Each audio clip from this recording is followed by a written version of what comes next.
Hello student, स्वागत है आपका जोनटेक डिजिटल ऑनलाइन प्लेटफॉर्म पर।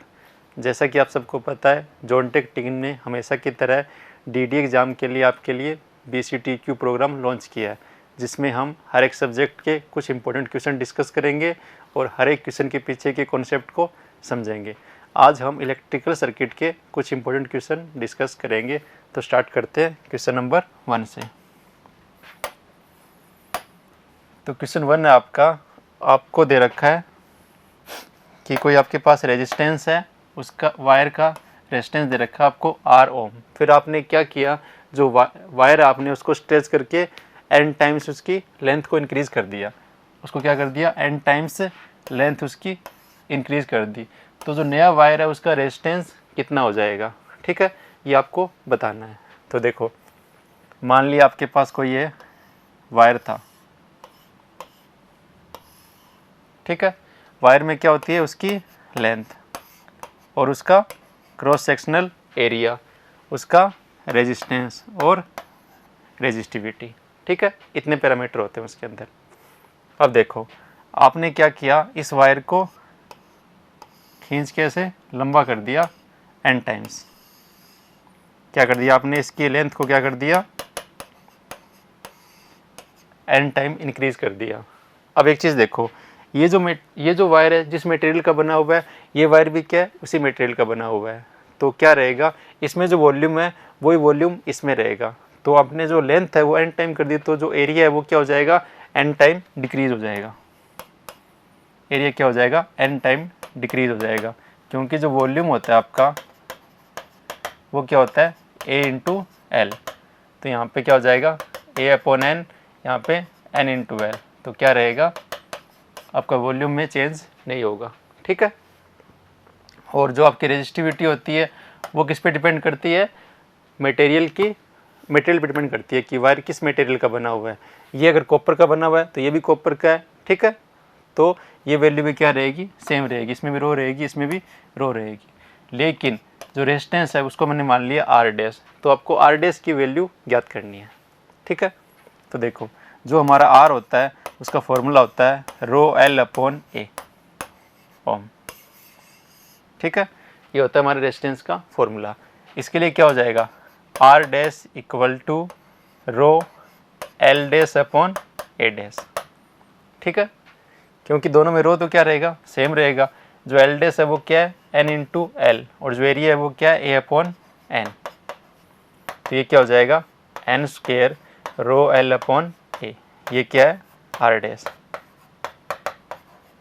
अब देखो, ये जो वैल्यू है वो किसकी है, R की। तो मैं क्या लिख सकता हूँ इसको, R। तो जो हमारा नया रेजिस्टेंस है वो क्या आ गया, N स्क्वायर टाइम्स आ गया प्रीवियस रेजिस्टेंस के, ठीक है। तो हम क्या कहेंगे कि अगर हमने N टाइम इसको क्या किया, स्ट्रेच किया, तो जो नया रेजिस्टेंस है वो क्या हो जाएगा, N स्क्वायर R। एग्जाम में आपके ऐसे भी आ सकता है कि आपने 2 टाइम स्ट्रेच किया, आपने 3 टाइम किया, आपने 4 टाइम किया। तो सिंपली आपको क्या करना है, अगर यहाँ 2 टाइम लिखा हुआ है तो क्या कर दोगे, 4R हो जाएगा, 3 टाइम है तो 9R हो जाएगा, 4 टाइम है तो 16R हो जाएगा, ठीक है। नेक्स्ट क्वेश्चन आपको दे रखा है कि 1 एम्पियर आवर की बैटरी है, उसकी आपको टोटल चार्ज निकालना है कि इसमें टोटल चार्ज कितना होगा। तो देखो, जो आपका चार्ज होता है उसका फॉर्मूला क्या होता है, I इंटू टी। अब बात करते हैं यूनिट की। चार्ज की यूनिट क्या होती है, कूलाम, और 1 कूलाम में क्या होता है, I मतलब एम्पियर, टी मतलब सेकंड। लेकिन 1 कूलाम किसके बराबर होता है, 1 एम्पियर इंटू सेकेंड के बराबर होता है। यहाँ क्या आता है, सेकंड, ठीक है। तो ये आपको याद रखना है कि जो कूलाम की यूनिट होती है वो क्या होती है, एम्पियर इंटू सेकेंड। आपको यहाँ पे दे रखा है एम्पियर इंटू आवर। 1 आवर में कितने सेकंड होते हैं, 3600। तो क्या हो जाएगा, 1 ampere hour equal to 3600 ampere second, ठीक है। और एम्पियर सेकंड क्या होता है आपका, कूलाम। तो क्या लिख दोगे, 3600 coulomb is the right answer, ठीक है। इसके अलावा आपसे पूछ सकता है कि टोटल क्वांटिटी ऑफ इलेक्ट्रिसिटी। ये क्वेश्चन भी आपसे कई बार पूछा गया है कि आपको निकालनी है टोटल क्वांटिटी ऑफ इलेक्ट्रिसिटी। अगर इस तरह का क्वेश्चन आए तब कुछ नहीं निकालना, आपको निकालना है Q। वो क्या होता है I into T in coulomb. ठीक है, आपको करंट दे रखा होगा, आपको टाइम दे रखा होगा 2 आवर 3 आवर या 2 मिनट या 3 मिनट, और आपको क्या निकालना होगा टोटल क्वांटिटी ऑफ इलेक्ट्रिसिटी। तो क्या करोगे I into T in coulomb, ये क्या होता है टोटल इलेक्ट्रिसिटी। ओके, चलते हैं आगे। यहाँ से पूछ रखा है कि दिए गए ऑप्शन में कौन सा ऑप्शन है जो फ्रीक्वेंसी से इंडिपेंडेंट होता है, मतलब फ्रीक्वेंसी पे डिपेंड नहीं करता। तो देखो बात करते हैं इंडक्टर की। इंडक्टर का सिंबल होता है L, ठीक है, और इसकी जो इंडक्टिव रिएक्टेंस होती है XL, वो क्या होती है J ओमेगा L या J2 पाई FL। तो हम क्या कह सकते हैं कि XL होता है वो क्या होता है फ्रीक्वेंसी के डायरेक्टली प्रोपोर्शनल होता है, क्योंकि ये वैल्यू कांस्टेंट है और L की वैल्यू भी क्या होती है कांस्टेंट होती है। तो फ्रीक्वेंसी के साथ क्या होती है XL की वैल्यू इंक्रीज होती है। तो ये हमारा फ्रीक्वेंसी पे क्या हो रहा है डिपेंड कर रहा है। ठीक है, अगर बात करें कैपेसिटर की तो इसकी जो रिएक्टेंस होती है वो क्या होती है 1/J ओमेगा C या 1/J2 पाई FC। इसका मतलब जो XC है वो क्या होता है फ्रीक्वेंसी के इन्वर्सली प्रोपोर्शनल होता है। ठीक है, तो जो आपका कैपेसिटर होता है वो भी क्या करता है फ्रीक्वेंसी पे डिपेंड करता है। ठीक है, इंडक्टर भी फ्रीक्वेंसी पे डिपेंड करता है, लेकिन जो आपका रेजिस्टर होता है R, उसकी जो रिएक्टेंस होती है वो क्या होती है R ही होती है। ठीक है, R ओम। ओके, तो इसमें क्या होता है फ्रीक्वेंसी का कोई भी एलिमेंट नहीं है, तो हम कह सकते हैं कि जो हमारा रजिस्टर है वो क्या होता है फ्रीक्वेंसी से इंडिपेंडेंट होता है, फ्रीक्वेंसी पे डिपेंड नहीं करता। नेक्स्ट क्वेश्चन ये आपका, आपको यहाँ पे करंट I निकालना है। ठीक है, तो I निकालने से पहले ये सर्किट देखो, इतना ये क्या आपस में दोनों पैरेलल में कनेक्टेड है, और पैरेलल में क्या रहती है वोल्टेज सेम रहती है। अगर यहाँ 40 वोल्ट है तो यहाँ भी कितना होगा 40 वोल्ट। ठीक है, तो हमें इस पॉइंट पे वोल्टेज मिल गई कितनी है 40 वोल्ट, और जो करंट होता है वो क्या होता है वोल्टेज डिफरेंस बटे रेजिस्टर। तो क्या लिखेंगे I इक्वल टू ये वोल्टेज, क्योंकि करंट हमेशा क्या होता है हायर पोटेंशियल से लोअर पोटेंशियल की तरफ फ्लो होता है, तो हम इसको क्या मानते हैं हायर, इसको लोअर। तो क्या हो जाएगा 40 - 5 डिवाइड बाय कितना ओम है 7 ओम, कितना आ गया 35 बाई साइन कितना आ गया 5 एम्पियर। ठीक है, तो I की वैल्यू कितनी आ गई C ऑप्शन 5 एम्पियर। पैरेलल में वोल्टेज सेम रहती है, सीरीज में करंट सेम रहता है। अब आपसे पूछा है पावर निकालना है आपको। ठीक है, आपको 5 ओम का रेजिस्टर दे रखा है, मतलब R की वैल्यू दे रखी है आपको 5 ओम, और आपको करंट दे रखा है आपको कितना है 2 एम्पियर। आपको निकालना है पावर। ठीक है, तो पावर के कुछ फॉर्मूले होते हैं। P इक्वल टू एक होता है V इंटू अगर I, अगर आपको वोल्टेज दे रखी है आपको करंट दे रखा है, अगर आपको वोल्टेज दे रखी है और आपको रेजिस्टर दे रखा है, और अगर आपको करंट दे रखा है और आपको रेजिस्टेंस दे रखा है, ये 3 फॉर्मूले होते हैं पावर निकालने के। यहाँ हमें I दे रखा है R दे रखा है, तो P इक्वल टू क्या हो जाएगा I square into R। I कितना है 2, 2 का स्क्वायर इंटू R कितना है 5, कितना आ गया 20 वोल्ट। तो B is the right answer. Okay, next आपको दे रखा है कि आपके पास 200 नंबर ऑफ रजिस्टर है। ठीक है, और जो रजिस्टर है उनका जो रेजिस्टेंस है वो कितना है 200 ओम है, मतलब एक रेजिस्टेंस का एक रजिस्टर आपका उसका रेजिस्टेंस कितना है 200 ओम है, और ऐसे कितने रजिस्टर आपके पास 200। ठीक है, कहने का मतलब जैसे ये मान लो आपके पास रेजिस्टेंस है, उसका रेजिस्टेंस कितना है 200 ओम, और ऐसे आपके 200 रजिस्टर क्या है पैरेलल में कनेक्टेड है, कितने 200। तो आपको क्या निकालना है यहाँ पे RTH या R इक्विवेलेंट निकालना है, R इक्विवेलेंट। ठीक है, तो आपको इक्विवेलेंट रेजिस्टेंस निकालना है। तो एक फॉर्मूला होता है कि अगर आपके n number of register of same value, अगर सबकी वैल्यू क्या हो सेम हो और पैरेलल में कनेक्टेड हो, तो जो आपका R इक्विवेलेंट होता है वो क्या होता है एक रेजिस्टेंस की वैल्यू बटे नंबर ऑफ रेजिस्टेंस। ठीक है, हम क्या करेंगे जो एक रेजिस्टर उसकी वैल्यू कितनी है 200 ओम, और ऐसे कितने रजिस्टर लगे हुए हैं आपके 200, तो कितना आ गया 1 ओम। क्या हो जाएगा? A is the right answer. अगर ये सारे क्या होते, सीरीज में कनेक्टेड होते, तो जो आपका ये तो किसके लिए हो गया? पैरेलल के लिए। अगर सीरीज में कनेक्टेड होते तो क्या हो जाता? R equivalent equal to N into are.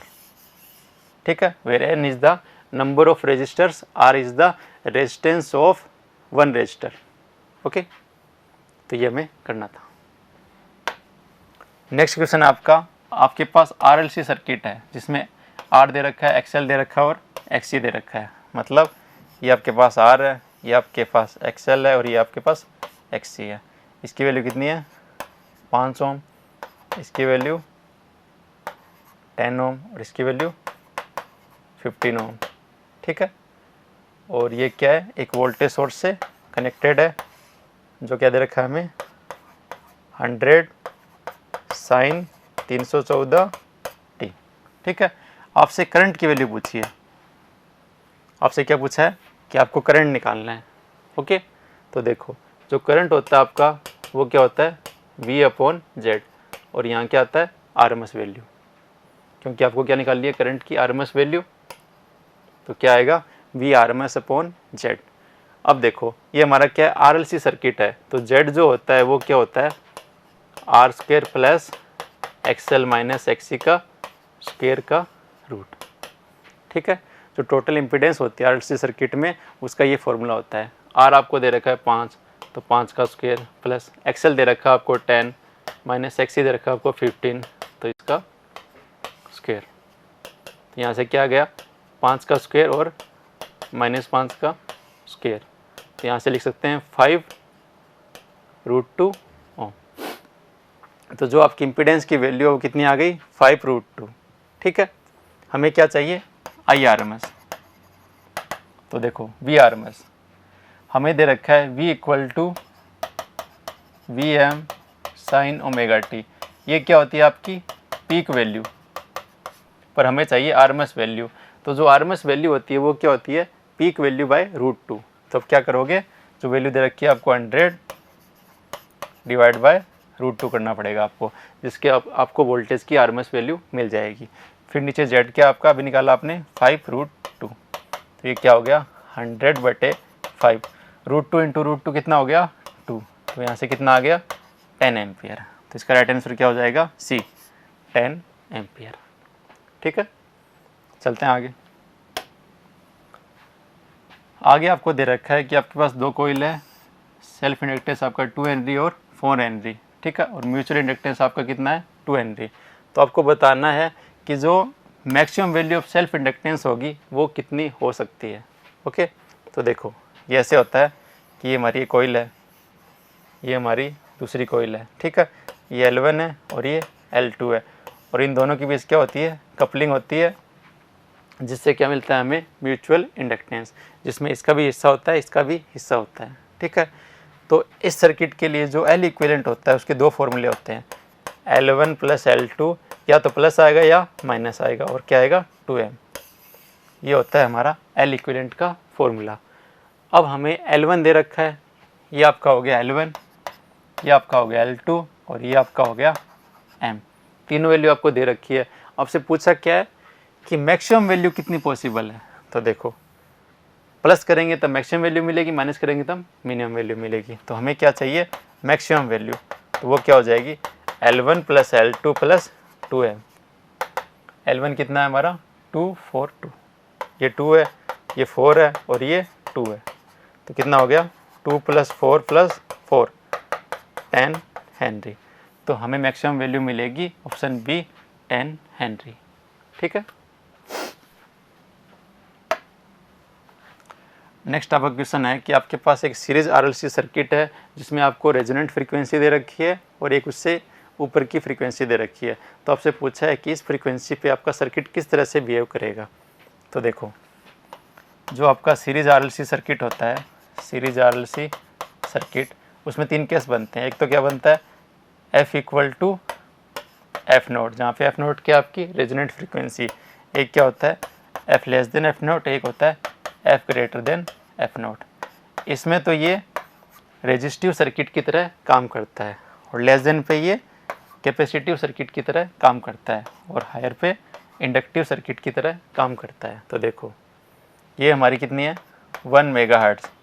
तो आपसे पूछा है 1.1 पे किस तरह से बिहेव करेगा, तो 1.1 क्या है, एफ से ज़्यादा है, तो ये 1.1 कहाँ आ गई, यहाँ पे आ गई।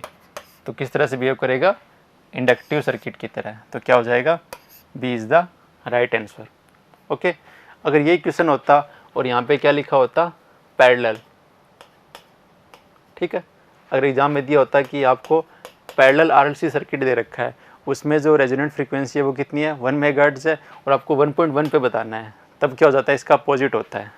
अपोजिट कैसे, जैसे यहाँ होता पैरेलल, तो अगर फ्रीक्वेंसी क्या होती, लेस देन होती तो क्या होता एल, ग्रेटर देन होती तो क्या होता सी।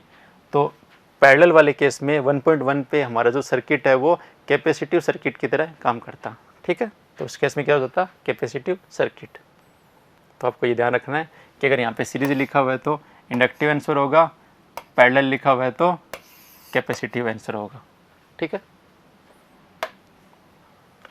नेक्स्ट आपका क्वेश्चन है कि आपको दो बल्ब दे रखे हैं, एक 40 वोल्ट का एक 60 वोल्ट का है, ठीक है, और दोनों क्या सीरीज में कनेक्टेड है।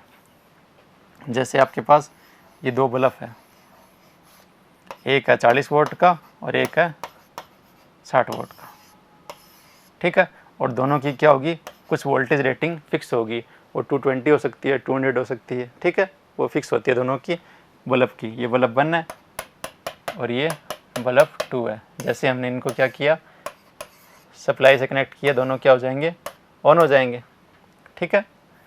अब हमें पूछा है कि अगर हम इनको सीरीज़ में कनेक्ट करते हैं तो 40 वोल्ट वाला बल्ब ज़्यादा ब्राइटर होगा या 60 वोल्ट वाला बल्ब ज़्यादा ब्राइटर होगा, ये हमें बताना है, ठीक है। तो देखो अगर हम बात करें, ये क्या है 40 वोल्ट वाले की पावर है और ये 60 वोल्ट वाले की पावर है, तो पावर किसकी ज़्यादा है, 60 वोल्ट वाले की पावर ज़्यादा है। लेकिन हमें पता है कि जो रेजिस्टेंस होता है वो क्या होता है, V²/P। V दोनों में क्या है, कांस्टेंट है, तो जो रेजिस्टेंस है वो क्या आ गया 1/P। तो अगर मैं आपसे पूछूं कि एक तो 40 वोल्ट वाले का रेजिस्टेंस है और एक 60 वोल्ट वाले का रेजिस्टेंस है, तो किसका रेजिस्टेंस ज़्यादा होगा। देखो पावर इसका ज़्यादा है, पावर नीचे है, तो इसका रेजिस्टेंस क्या होगा, कम होगा, ठीक है।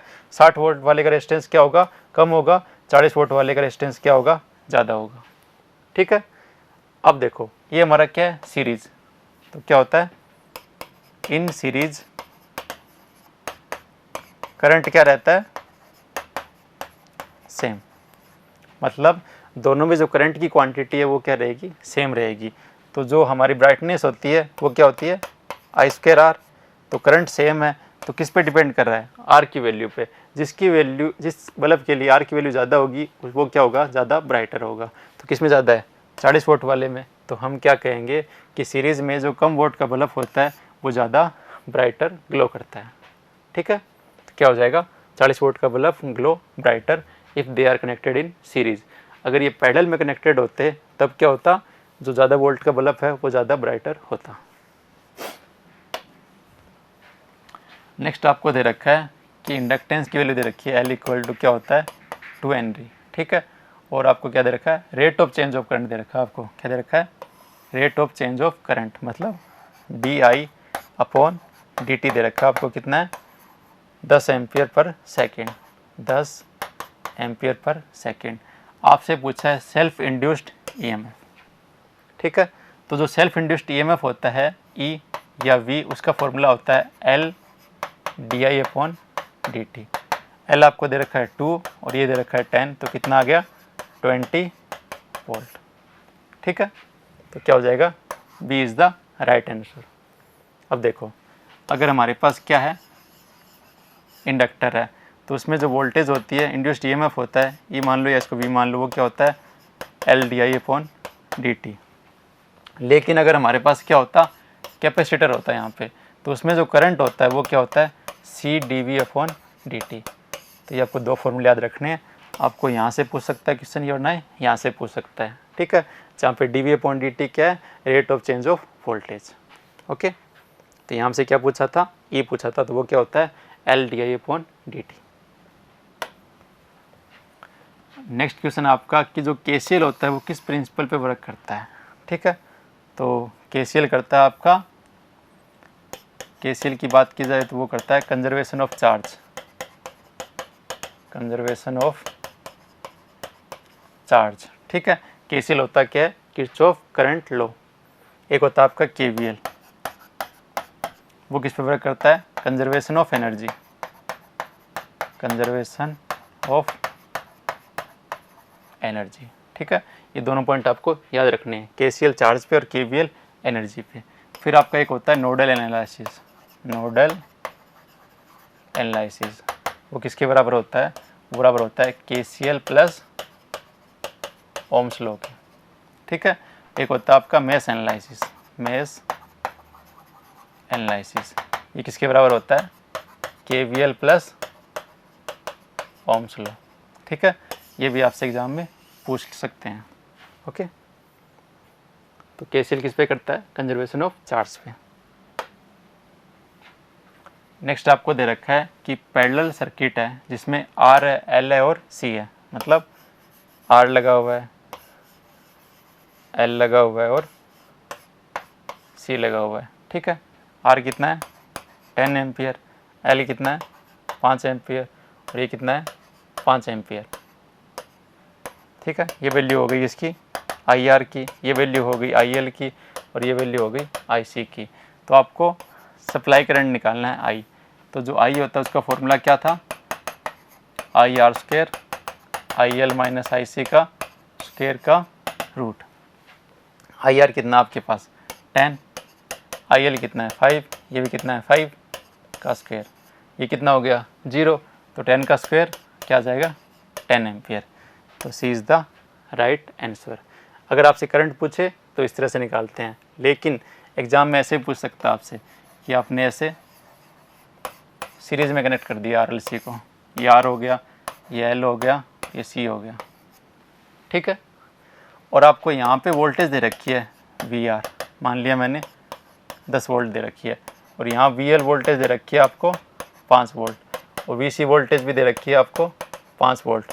तो यहाँ से आपको सप्लाई वोल्टेज निकालनी है। ठीक है, तो सीरीज़ में क्या होती है, वोल्टेज निकलती है, पैरेलल में करंट निकलता है। तो यहाँ पे वी कैसे निकालोगे, वी इक्वल टू हो जाएगा V R square V L minus V C का स्क्वायर।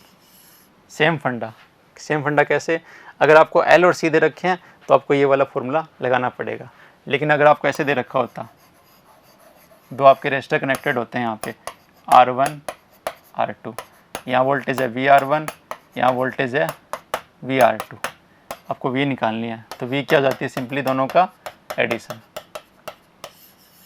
लेकिन अगर R की जगह क्या आ गया, L और C आ गया, तो आपको ये फॉर्मूला यूज़ लेना पड़ेगा। ये फंडा हमने यहाँ पढ़ा था कि अगर यहाँ पे सिंपली R लिखे हुए हैं तो क्या करोगे, सिंपली करंट को ऐड कर दोगे, लेकिन यहाँ पे L और C आ गया तो आपको ये वाला फॉर्मूला काम में लेना पड़ेगा। नेक्स्ट आपके पास कि जो किरचॉफ के नियम होते हैं कौन से, केसीएल और केवीएल। ठीक है, ये कहाँ पे एप्लीकेबल नहीं होते। तो देखो, पैसिव एलिमेंट क्या होते हैं, जो सर्किट को सप्लाई देने में कैपेबल नहीं होते। ठीक है, जो डिलीवर नहीं कर सकते, वो जो क्या करते हैं, एब्जॉर्व करते हैं या स्टोर करते हैं। जैसे आर एल सी, ये क्या करते हैं, या तो एनर्जी को एब्जॉर्व करते हैं, ठीक है, डिसिपेट करते हैं या स्टोर करते हैं, कभी एनर्जी को डिलीवर नहीं करते। एक्टिव एलिमेंट कौन से होते हैं, जो एनर्जी को सप्लाई करने में क्या होते हैं, कैपेबल होते हैं। मतलब सर्किट में जो बैटरी कनेक्टेड होती है, जो वोल्टेज सोर्स कनेक्टेड होते हैं, जो करंट सोर्स कनेक्टेड होते हैं, वो क्या होते हैं आपके एक्टिव सोर्स, क्योंकि वो सर्किट को क्या देते हैं, पावर देते हैं। तो हम क्या कहेंगे कि जो बैटरी होती है सर्किट के अंदर, वो क्या होता है आपका एक्टिव सोर्स। अब बात करते हैं लम्प्ड पैरामीटर। लम्प्ड पैरामीटर कौन से होते हैं, ऐसे पैरामीटर जिनको हम फिजिकली सेपरेट कर सकते हैं। जैसे सर्किट के अंदर आपके पास 4 ओम का रेजिस्टर लगा हुआ है, तो आप 4 ओम की जगह क्या कर सकते हो, सीरीज़ में 2 ओम के 2 रेजिस्टर लगा सकते हो, या पैरेलल में 8 ओम के 2 रेजिस्टर लगा सकते हो। तो मतलब 4 ओम को क्या कर सकते हो, अलग कर सकते हो, फिजिकली सेपरेट कर सकते हो। ठीक है, तो जो आपके इलेक्ट्रिकल सर्किट पैरामीटर्स होते हैं वो किस में आते हैं, लम्प्ड पैरामीटर में। ठीक है, इनको आप फिजिकली सेपरेट कर सकते हो। फिर लास्ट में है डिस्ट्रीब्यूटेड पैरामीटर। ऐसे पैरामीटर जिनको हम फिजिकली सेपरेट नहीं कर सकते, ठीक है। जैसे आपके ट्रांसमिशन लाइन पैरामीटर होते हैं, कौन से होते हैं? ट्रांसमिशन लाइन पैरामीटर्स, वो कौन से होते हैं? आर होता है, एल होता है, जी होता है और सी होता है। ये चार क्या होते हैं? आपके ट्रांसमिशन लाइन पैरामीटर्स होते हैं। इनको हम सेपरेट नहीं कर सकते। जैसे ये मान लो 4 ओम का है, तो हम 2 ओम के 2 नहीं लगा सकते, ठीक है। इसको हम कैलकुलेट नहीं कर सकते, क्योंकि ट्रांसमिशन लाइन में हम क्या करते हैं, जैसे 100 किलोमीटर की लाइन है, ठीक है, तो 100 किलोमीटर के लिए हमें रेजिस्टेंस पता होता है कितना इसमें 100 किलोमीटर में रेजिस्टेंस है, तो हम क्या करते हैं, पर किलोमीटर रेजिस्टेंस निकाल सकते हैं। लेकिन हम ये नहीं बता सकते यहाँ पे रेजिस्टेंस कितना होगा, ठीक है। लेकिन हमें पूरी लाइन का रेजिस्टेंस पता होता है कि इस पूरी लाइन का रेजिस्टेंस कितना है, वो हमें पता होता है, तो हम क्या करते हैं, पर किलोमीटर कैलकुलेट करते हैं।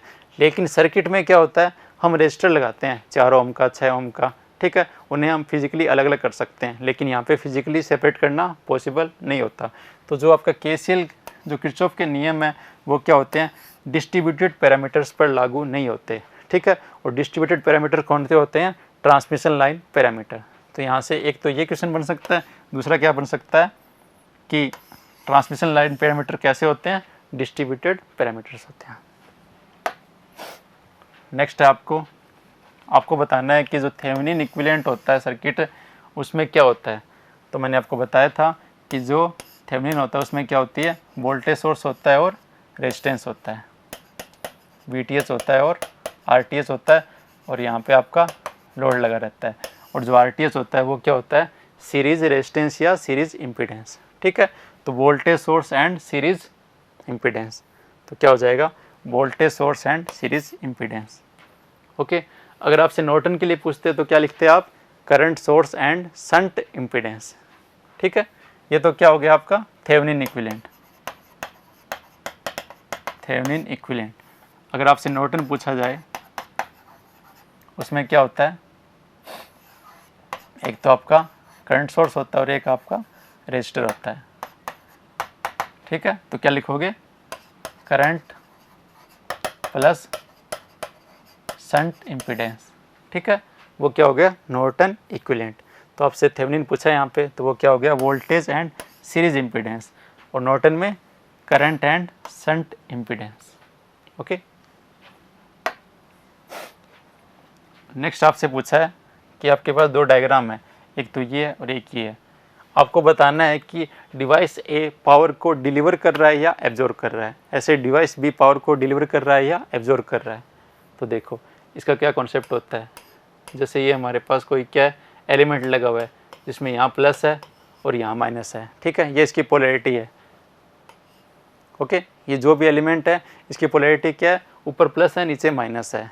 तो देखो अगर आपका करंट क्या कर रहा है, माइनस में एंटर कर रहा है, ठीक है, मतलब नेगेटिव टर्मिनल में क्या कर रहा है, एंटर कर रहा है, तो यहाँ पे जो पावर की नेचर होगी वो क्या होगी,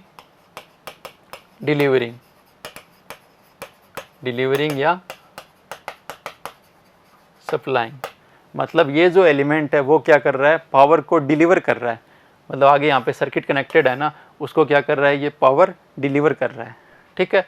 लेकिन अगर ये हमारा सर्किट होता, यहाँ माइनस होता, यहाँ प्लस होता, ठीक है, और जो करंट है वो क्या करता, प्लस टर्मिनल में क्या करता, एंटर करता, तब क्या होता, जो पावर होता आपका वो क्या होता, एब्जॉर्बिंग नेचर का होता, ठीक है। तो ये सर्किट जो एलिमेंट आपका क्या करता है, इस सर्किट से पावर को एब्जॉर्ब करता, ठीक है। अगर आपकी जो करंट है पॉजिटिव टर्मिनल में एंटर कर रही है, इसका मतलब वो पावर एब्जॉर्ब कर रहा है, ठीक है। अगर नेगेटिव में एंटर कर रही है, इसका मतलब पावर को क्या कर रहा है, वो डिलीवर कर रहा है या सप्लाई कर रहा है। तो देखो जो हमारा पहला सर्किट है उसमें क्या कर रहा है, ये माइनस में एंटर कर रहा है, इसका मतलब ये पावर क्या कर रहा है, सप्लाई कर रहा है, सप्लाई या डिलीवर, ठीक है। यहाँ पे क्या कर रहा है, करंट आपका प्लस में एंटर कर रहा है, इसका मतलब ये पावर को क्या कर रहा है, एब्जॉर्ब कर रहा है। और जो पावर होता है आपका वो क्या होता है, P = V × I। V कितना आपके पास 10, I कितना है 10, तो कितना आ गया 100 वोल्ट। तो डिवाइस ए तो आपका 100 वोल्ट को डिलीवर कर रहा है और डिवाइस बी आपका 100 वोल्ट को एब्जॉर्व कर रहा है। ठीक है, तो क्या लिखोगे, device A is delivering 100 volt while device B is absorbing 100 volt. A is the right answer. Next question आपका, क्या आपको बताना है कि इंडक्टेंस कितनी होगी कोयल के अंदर। आपको दे रखा है करंट कितना है 3 एम्पियर और आपको फ्लक्स लिंकेज दे रखा है लैम्डा कितना है 15 वेबर इंटू टन्स। ठीक है, तो देखो हमें पता है कि ये हमारी कोई कोयल है, इसमें जो टोटल फ्लक्स लिंकेज होता है लैम्डा या एन फाई वो क्या होता है इक्वल टू एल इंटू आई। तो जो हमारा एल का फॉर्मूला है वो क्या आ गया एन फाई अपॉन आई या लैम्डा अपॉन आई। ठीक है, लैम्डा में दे रखा है 15 और आई दे रखा है हमें 3, तो कितना आ जाएगा 5 हेनरी। ठीक है, ये जो लैम्डा है वो एन फाई के बराबर होता है, इनको हम क्या कहते हैं फ्लक्स लिंकेज। एन जहाँ पे क्या है नंबर ऑफ टर्न, फाई क्या है आपका मैग्नेटिक फ्लक्स। ओके, तो क्या आ गया 5 हेनरी। ओके, नेक्स्ट आपको दे रखा है कि आपके मैग्नेटिक सर्किट है तो कौन सी क्वांटिटी करंट और रेजिस्टेंस से कनेक्टेड है। जैसे एक आपका होता है इलेक्ट्रिकल सर्किट, एक होता है आपका मैग्नेटिक सर्किट। ठीक है, एक होता है इलेक्ट्रिक सर्किट, एक होता है मैग्नेटिक सर्किट। पहली खासियत क्या होती है कि इसमें जो चार्ज होता है आपका वो क्या रहता है स्टैटिक, और इसमें क्या रहता है चार्ज मूविंग होता है, मूविंग चार्ज। ठीक है, इसमें क्या होता है करंट और इसमें क्या होता है फ्लक्स। ओके, इसके अलावा इसमें क्या होता है रेजिस्टेंस। रेजिस्टेंस क्या करता है अपोज करता है किसको फ्लो ऑफ करंट को। वैसे मैग्नेटिक सर्किट में क्या होता है रिलक्टेंस, जो क्या करता है अपोज करता है किसके प्रोडक्शन ऑफ फ्लक्स को। तो आपसे ये पूछा है कि जो करंट होता है इलेक्ट्रिक सर्किट में उसका इक्विवेलेंट मैग्नेटिक सर्किट में क्या होता है, तो क्या होता है फ्लक्स होता है। ऐसे जो रेजिस्टेंस होता है उसका मैग्नेटिक सर्किट में इक्विवेलेंट क्या होता है रिलक्टेंस होता है। तो क्या हो जाएगा ऑप्शन बी, करंट का फ्लक्स रेजिस्टेंस का रिलक्टेंस। इसके अलावा अगर आपसे पूछ ले किसका कंडक्टेंस का, तो वो क्या होता है परमियंस। जैसे रेजिस्टेंस क्या करता है अपोज करता है फ्लो ऑफ करंट को, तो जो कंडक्टेंस है वो क्या करती है सपोर्ट करती है, मतलब करंट फ्लो होने की जो कैपेबिलिटी होती है वो क्या होती है आपकी कंडक्टेंस। ठीक है, ऐसे परमियंस क्या करता है फ्लक्स के प्रोडक्शन को क्या करता है सपोर्ट करता है। ठीक है, तो ये आपको बताना था करंट का क्या हो गया फ्लक्स और रेजिस्टेंस का क्या हो गया रिलक्टेंस। नेक्स्ट आपसे पूछा है कि क्वालिटी फैक्टर बताना आपको सीरीज आरएलसी सर्किट के लिए। तो जो क्वालिटी फैक्टर होता है सीरीज आरएलसी सर्किट के लिए वो क्या होता है omega not L upon R या 1 upon omega not R C. ठीक है, ये होता है, और वहाँ पे ओमेगा नॉट क्या होती है आपकी रेजोनेंट फ्रीक्वेंसी, वो क्या होती है 1/√LC। ठीक है, अब ये वैल्यू इन दोनों फॉर्मूले में पुट करोगे तो आपको Q का फॉर्मूला मिलेगा 1/R√L/C। ये क्या होता है क्वालिटी फैक्टर होता है किसके लिए सीरीज़ के लिए। ये किसके लिए होता है सीरीज RLC में Q क्या होता है 1/R√L/C। लेकिन अगर आपसे पैरेलल में पूछे पैरेलल RLC में Q, तो वो क्या होता है इसका अपोजिट RC/L। इसको क्या कर दो इन्वर्स कर दो। ओके, तो ये होता है हमारा क्वालिटी फैक्टर। नेक्स्ट क्वेश्चन आपका how many cycles will be in an AC signal make 2 seconds it's frequency is. ठीक है, ये कह रहा है कि आपका कोई AC सिग्नल है, ये मान लिया मैंने मेरा कोई AC सिग्नल है, ये क्या कर रहा है 2 सेकेंड में क्या कर रहा है कितने साइकिल बनाएगा। ओके, ऐसे पूछा है इसमें क्या पूछा है कि इसकी फ्रीक्वेंसी कितनी है 100 हर्ट्ज़। जो ये हमारा सिग्नल है उसकी जो फ्रीक्वेंसी है वो कितनी है 100 हर्ट्ज़। ठीक है, ये 2 सेकंड में कितने साइकिल बनाएगा। ओके, तो हमें पहले क्या निकालना पड़ेगा कि जो एक साइकिल है इसको करने में इसको कितना समय लग रहा है। तो जो टी होता है हमारा वो क्या होता है 1/f, तो कितना आ गया 1/100 सेकेंड। ठीक है, एक साइकिल में टाइम लग रहा है इसको 1/100 सेकेंड। तो 2 सेकेंड में कितने बनाएगा ये, number of cycles in 2 second क्या हो जाएगा 2/t। एक में टाइम कितना लग रहा है t, तो 2 सेकंड में कितने बनाएगा 2/t, तो 2/1/100 कितना आ गया 200। तो क्या करेगा 2 सेकंड में ये 200 साइकिल को क्या करेगा कंप्लीट करेगा। ठीक है, तो इसी के साथ हमारे इलेक्ट्रिकल सर्किट के क्वेश्चन डिस्कस हो गए। Thank you.